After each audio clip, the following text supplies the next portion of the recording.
Ladies and gentlemen, hey, hi, how you doing? Welcome back to the channel. Thank you so much for stopping by. With the devs returning to office here for MW3 and Warzone, we're now re-entering that time where we're going to see very frequent updates pretty much every single week, whether they are major or minor. Of course, we're going to have the standard weekly updates with the new playlists and the new weekly challenges and aftermarket parts, but we've also got Season 1 Reloaded on the horizon, and alongside that, both short-term and long-term, a lot of new gameplay updates that have been talked about in the past directly via Sledgehammer or via just the Call of Duty communication. And with that today, I wanted to break down a handful of those significant gameplay updates that we should be looking out for here relatively soon. So as we get into the details, if you enjoy the video, do me a favor, drop a like on it. It's always really appreciated. And if you're new here or you simply have not subscribed yet, let's change that, because every single day I got you covered with news, updates, patch notes, meta breakdowns, and loadouts every single day. So feel free to hit that subscribe button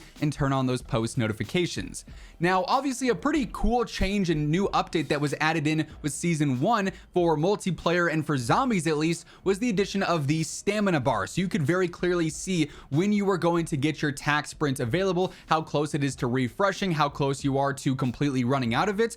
However, this is not something that's currently active in Warzone, although it would be a significant quality of life update and one that is much appreciated for sure. And with that, since we obviously already have it in multiplayer and it's even in zombies, the likelihood of it coming over to Warzone here shortly is pretty high. So this is a new change, a new gameplay update that we should be expecting here soon. Potentially, like I said, with Season 1 Reloaded, it also could very well happen, you know, a little bit beyond that, maybe Season 2. Maybe it happens with like a random weekly update and they just get the fix in and get it all tested and it's all good to go there. But it definitely is a small thing for your HUD in general, your heads-up display, but it's really useful in terms of being able to like optimize your overall movement there. So definitely looking forward to that one. This one we've talked about a bit recently, but it is an upcoming gameplay update. It's the Champions Quest returning for Warzone, aka the Nuke Challenge. This is coming back with Season 1 Reloaded in sort of a revamped form. You still got to get your 5 wins for it to activate, but now one player, or one team rather, can end up stealing the Nuke Quest or the Champions Quest in game. So if a team loads in with the Champions Quest and you take them out, you then have the opportunity to steal the Champions Quest to complete it for yourself. However, if you get taken out trying to steal it, or a different team steals it and they get taken out, then I believe it's just completely done for the game. But that's going to be returning here soon. And then arguably an even more interesting change coming to Warzone, or interesting update in addition, is the weapons case. You may recall this was previously a DMZ function back in Modern Warfare 2. You could extract with these. Well, it is in fact coming to Warzone here, and this is what they have to say about that. Season 1 Reloaded, available in early 2024, aka coming up here soon, will bring with it a number of new features, including covert exfil, a new secondary exfil condition, as well as the weapon case similar to that seen in Modern Warfare 2, but with brand new rewards. In addition, you can also expect a new Champions Quest with fresh rewards for those brave enough or strategic enough to complete it or steal it. But the weapons case. So this is now giving us an additional goal within Warzone, similar to that of DMZ, where you can hunt down the weapons case and take it out of the match and you unlock something. Potentially taking it out through winning the game, obviously, at the end, but also the secondary exfil condition now gives you the chance to leave a match of Battle Royale early, potentially with that weapons case as well. So some really interesting gameplay updates there that obviously are going to be big attractions when they are first released. You're going to see that secondary exfil helicopter come in. It might notify the lobby, it might just notify those around it, and it's like suddenly, hey, wait, there's guaranteed to be a team here at this exfil chopper. We can go and push them, maybe steal that weapons case and then exfil, or maybe just get some free kills there. So I'm definitely very curious to see how this is going to, you know, impact overall gameplay and affect what's going on from match to match. Another gameplay update that we should expect here soon is the return of the Groot skin. The Gaia skin from the MW2 Season 6 Battle Pass, Evil Groot, obviously was removed from the game because it was just too hard to see. It was a pay-to-win skin that blended in a ton on a bunch of different maps and a bunch of different scenarios. So they removed it while they are updating the skin to make it more visible. They should have, you know, had the time to update this now over the holiday break and whatnot. It's been out of the game for several weeks at this point, so we should be seeing this added into the game here soon with a newly updated look that's going to be a lot more visible in game.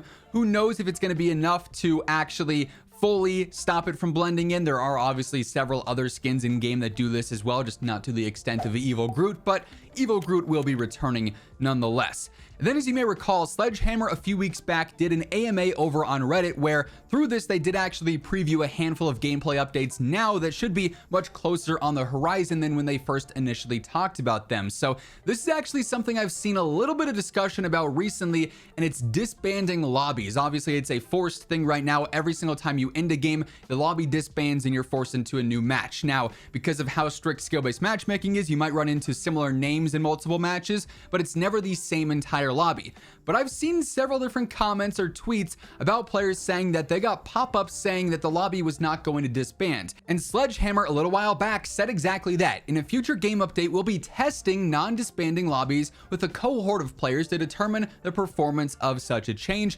If these tests go well, we'll explore a rollout to all players. So it would make sense that only certain players might be seeing this feature active right now, and they're slowly implementing this rollout to test non-disbanding lobbies, which is definitely very cool. For the sake of competition, or maybe you're just on a good server where the connection feels solid, having lobbies stay together and not disband immediately after they end would be really, really solid. So hopefully this becomes more of a well-known test here in the coming days and weeks.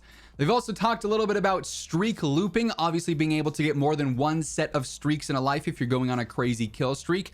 And Sledgehammer said this is something the team definitely wants to try out. One of the cool things about our experimental playlist is that they give us a chance to see how these things work in the wild. Expect to see something like this in a future experimental playlist, and make sure to share your feedback in the message of the day. So we really haven't seen too many experimental playlists recently. It's been a lot of, meat 24/7, shit miss, hangover, high rise, whatever the case may be. Hopefully once all the devs are back from break and we start to see these new weekly updates a bit more consistently now, we'll have the return of these experimental playlists, and it's possible that's something we see happen there. They also talked a little bit about execution previews. This is more of an out-of-game thing, but still something that's highly requested. Being able to preview finishers and executions from various different store bundles or just on the menu. And they say that they're looking into the possibility of re-adding in such a feature. Of course, we've had this before in previous CODs. That means it really no excuses should be a thing in all CODs moving forward. So disappointing that it's not in the game yet, but it very well may be coming here again in the coming days or weeks. We also know for sure that in a future seasonal update, unlikely to be Season 1 Reloaded because we already have several previews for that, but perhaps Season 2 or Season 2 Reloaded, Demolition is going to make a return. Sledgehammer says Demolition is planned to explode, pun intended, on the scene in a later season. So we've got that to look forward to long term as well.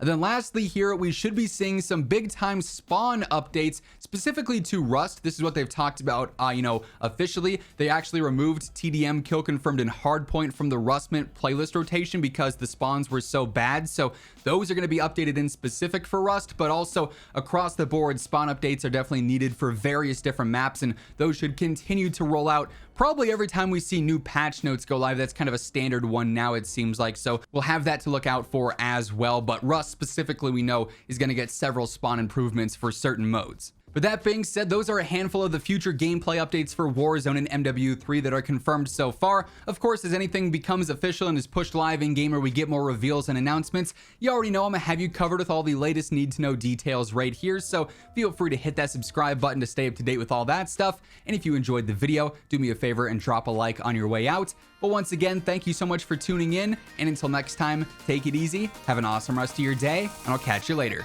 Peace out.